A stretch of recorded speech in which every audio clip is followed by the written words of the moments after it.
इस हफ्ते Chinese company Xiaomi ने एक स्मार्ट टीवी लॉन्च किया है जिसका नाम है Mi TV 4। ये काफ़ी स्लिम टीवी है एवं फीचर रिच है, काफ़ी सारे फीचर्स इसमें हैं और ये काफ़ी पतला है। ये आपका जो आईफोन स्मार्टफोन आता है उससे आप अगर इसके स्क्रीन की तुलना करें, स्क्रीन को मेजर करें तो उसे आईफोन से भी ये करीब 30% पतला है। इसकी मोटाई मात्र 4.9 mm है। देखने में बहुत ही खूबसूरत लगता है, काफ़ी अच्छी डिजाइनिंग है। इसका बैक कवर जो है मेटल डिजाइन में है और कॉर्नर्स भी राउंड टाइप के किए हुए हैं और काफ़ी देखने में खूबसूरत लगता है। साथ ही साथ ये जो है एक फ्रेमलेस टीवी है। इसका फ्रेम नाम मात्र का है, जो देखने पे आपको पता ही नहीं चलेगा कि इसका फ्रेम कहाँ शुरू हुआ कहाँ ख़त्म हो गया, बिल्कुल फ्रेमलेस है।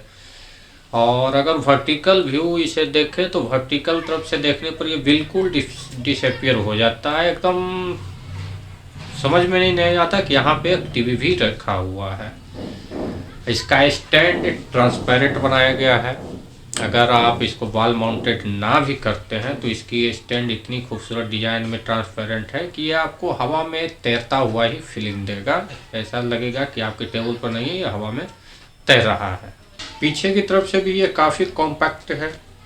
इसका जो स्क्रीन का सर्किट बोर्ड वगैरह लगा के जो मोटाई है वो पूरा स्क्रीन का मात्र 30% है। ये 30% तक ही थोड़ा मोटा है, उसके ऊपर बिल्कुल स्लिम गया है, एकदम पतला। इसका ऑपरेटिंग सिस्टम एंड्रॉयड है और इसमें स्ट्रीमिंग वाले भी सारे ऐप्स हैं, डायरेक्ट स्ट्रीमिंग भी इसमें कर सकते हैं, उसकी ऐप्स भी सारे इसमें हैं। साथ ही साथ इसका जो एंड्रॉयड के ऊपर पैच वॉल नाम का यूजर इंटरफेस दिया गया है जो डीप लर्निंग आर्टिफिशियल इंटेलिजेंस से युक्त है।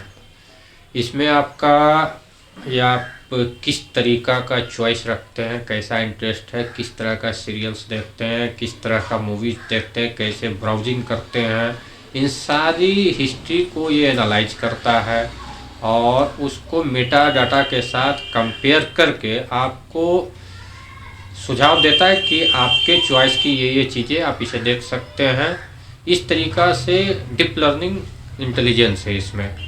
यूँ कहिए कि जितनी आपकी गर्लफ्रेंड या बीवी आपको नहीं जानती है उतना ही आपके ब्राउजिंग हिस्ट्री से ये टीवी आपको जान लेगा कि आप किस तरह का इंटरेस्ट रखते हैं, कैसी चीज़ें देखना पसंद करते हैं, किस तरह की चीज़ें ज़्यादा देखते हैं, कौन चीज़ें आपकी खुशी देती है, कौन चीज़ें आपका गम देता है, यहाँ तक कि आपको मूड तक सेंस कर लेता है। मान लिया किसी टाइम आप खुशी वाली कोई चीज़ सेलेक्ट करते हैं तो आपको खुशी वाले ही टोटल चीज़ें दिखाने लगे। मान लिया किसी टाइम मूड सैड हो, सैड सॉन्ग वगैरह सुनने की इच्छा हो, एक आध जैसे ही आप चूज कीजिए वैसे ही आपको सैड साउंड की पूरी श्रृंखला आपको देने लगेगी। और साथ ही साथ ये आदमी के ऊपर भी डिपेंड है। एक आप मान लिया इसी टीवी को आप देख रहे हैं तो आपको दूसरी तरह के सिलेक्शन दिखाएंगे, दूसरा आदमी जाके इसे देख रहा हो तो जैसे ही उसका एक दो सिलेक्शन आएगा वैसे ही ये समझ जाएगा कि ये आदमी दूसरा है, उस तरीका का ये सिलेक्शन फिर आपको देना शुरू कर देगा। इस तरीका से ये काफ़ी डीप लर्निंग इंटेलिजेंस रखता है। आपके सिलेक्शन मूड के अनुसार ये समझ जाता है इसे क्या दिखाना है, कब दिखाना, और उस तरीका का आपको सुझाव देना शुरू कर देता है। इस टीवी की एक सबसे बड़ी जो खूबी है वो ये है कि यह मॉड्यूलर फॉर्म में डिजाइन की गई है।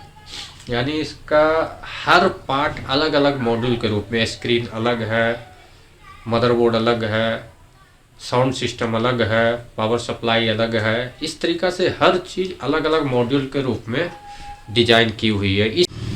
ये मॉड्यूलर डिजाइन के बहुत सारे फायदे हैं। जैसे एक टिपिकल टीवी जो होता है उसमें मदरबोर्ड बाकी सारी सर्किटरी मिला के, मेमोरी, रैम वगैरह जितनी चीज़ें सब मिला के टीवी का जो खर्च है उसका 20% आता है और बाकी 80% उसके स्क्रीन वाले पोर्शन में जाता है। यानी 80% कॉस्ट स्क्रीन का और बाकी 20% में बाकी पूरा टीवी। जब कोई टीवी अपग्रेड होता है तो उसमें या तो सब सॉफ्टवेयर अपग्रेड होता है, रैम एक्सटेंड किया जाता है, प्रोसेसर बढ़ाया जाता है, या कुछ एक्स्ट्रा तरह के फंक्शनलिटी जुड़ते हैं। ये सारे चीज़ आपका सर्किट पोर्शन में होते हैं, यानी मदरबोर्ड वगैरह में ही जुड़ते हैं। लेकिन आप अगर टीवी को अपग्रेड करना चाहे तो आपको पूरा का पूरा टीवी बदलना होगा, यानी उस 20% के कारण पूरा का पूरा 80% साथ में बदलना पड़ता है, तब जाके आप कोई नया फंक्शन हासिल कर पाते हैं। लेकिन इस मॉड्यूलर टीवी में क्या बेनिफिट है कि अगर आज आप ये टीवी खरीदते हैं, कल को इसमें कोई नया फंक्शन आता है, एक्स्ट्रा बेनिफिट तरह का फैसिलिटी मिलता है, तो आपको सिर्फ इसका जो है सर्किट बार जो है, मदरबोर्ड का बार जो है जिसमें मदरबोर्ड लगा हुआ है, सिर्फ उसको अपग्रेड कीजिए, दूसरा लीजिए, ऐसे निकालिए, दूसरा लगाइए उसमें, और आपका टीवी पूरा का पूरा लेटेस्ट वर्जन हो गया। हर चीज़, हर खूबी आपका इसमें आ जाएगा। तो ये मॉड्यूलर टीवी का फ़ायदा है। फिर एक टिपिकल टीवी जो आपका होता है, उसमें जितने भी पोर्ट्स होते हैं वो टीवी स्क्रीन के पीछे रहते हैं, जहाँ की आपको कोई भी पोर्ट लगाने में, कोई भी कनेक्शन करने में काफ़ी परेशानियाँ होती है। उसमें आपको हाथ पीछे ले जाना, पीछे नज़र भी नहीं आता, हाथ पीछे ले जाइए, किसी ढंग से लगाइए, वो भी इसमें अगर बाल माउंटेड है तो इधर उधर हिलने गिरने का भी खतरा रहता है। लेकिन इस टीवी में क्या है कि सारा का सारा पोर्ट जो है स्क्रीन में ना दे करके इसका जो है एमआई बार जो है उसके पीछे दिया गया। जितना HDMI port, USB port, audio video वगैरह जितने सारे पोर्ट हैं सब इसके पीछे दिए गए हैं, और बहुत ही इजीली एक्सेसिबल है। आराम से उसे लीजिए और पीछे लगा दीजिए, कोई प्रॉब्लम नहीं है। फिर इसका डिस्प्ले और एमआई बार के बीच सिर्फ एक कनेक्शन जाता है, सिर्फ एक केबल है जो एमआई पोर्ट में लगेगा, और आपका डिस्प्ले को जितनी सिग्नल जाती है, जितनी डिस्प्ले से सिग्नल आती है, सभी उसी में कैरी होगा। उसके लिए अलग से कोई केबल की ज़रूरत नहीं होती है, ना ऐसा कि HDMI केबल एक जा रहा है, एक पावर केबल जा रहा है, या इस तरीका का किसी तरीका का अलग से करने की ज़रूरत नहीं है। सिर्फ एक केबल आपका आएगा टीवी से, एमआई पोर्ट में लगेगा, और आपका स्क्रीन चालू हो गया, सारी फंक्शनलिटी चालू हो गई। अब आते हैं इसके साउंड सिस्टम पे। इसके एमआई बार में 10 स्पीकर्स लगे हुए हैं, इसके बाद 2 वायरलेस स्पीकर्स हैं और एक सबवूफर है। ये पूरा सेटअप आता है।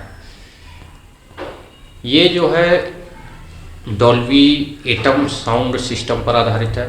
जनरली अभी आप जो home theatre sound system use करते हैं, 5.1 हो, 7.1 हो, 5.1 में 3 स्पीकर आपके सामने रहते हैं और 2 स्पीकर आपके पीछे रहते हैं, और 7.1 में 3 स्पीकर सामने रहते हैं, 2 स्पीकर आपके दोनों साइड लेफ्ट और राइट में होते हैं, और 2 स्पीकर पीछे होते हैं। इसके बाद दोनों सिस्टम में एक सबवूफर होता है। ये सारा चीज़ मिल के एक सराउंड सिस्टम, सराउंड साउंड का निर्माण करता है, जो कि एक अच्छी फीलिंग देता है। लेकिन डॉल्बी जो एटम सिस्टम है, ये पूरा एक नया अपग्रेडेड सिस्टम है। वो 5.1 या 7.1 कुछ आगे है, कुछ पीछे है, दाएं बाएं, ये तरीका से वो 2 डायरेक्शन वेव उत्पन्न करता है। लेकिन ये डॉल्बी एटम जो है 3 डायमेंशनल है। अभी डॉल्बी एटम स्पीकर सिस्टम जो है बहुत ही दुनिया के बहुत ही कम सिनेमा घरों में यूज हो रहे हैं। उसमें जो है नीचे तो स्पीकर्स होते हैं, सीलिंग में भी ऊपर स्पीकर लगाते हैं, और ये चारों तरफ से मिलकर 3 डायमेंशनल साउंड इफेक्ट पैदा करता है, जो अलग तरह की फीलिंग देता है। जैसे कि 3D मूवी वगैरह में कैसे आपको लगता है कि एकदम एग्जैक्ट हमारे सामने है, उसी तरीका का फीलिंग ये भी 3 डायमेंशनल साउंड सिस्टम भी देता है। तो ये जो एमआई बार है, इसमें दोनों साइड 2 स्पीकर जो है छत की तरफ, सीलिंग की तरफ किए हुए हैं। ये वहाँ से छत की तरफ रिफ्लेक्ट होते हैं, छत से रिफ्लेक्ट होकर फिर नीचे आते हैं, और इस तरीका से पूरा होल एक सेमी स्फेरिकल साउंड उत्पन्न करता है, जिसमें एक बिल्कुल अलग तरह की फीलिंग होती है। इसके बाद दोनों स्पीकर भी वायरलेस है, इसकी सारी चीज़ समझिए कि वायरलेस ही है, वो आप कहीं भी रखिए, कोई तार का झंझट नहीं। और ये बहुत ही खूबसूरती से रूम में एडजस्ट हो जाता है।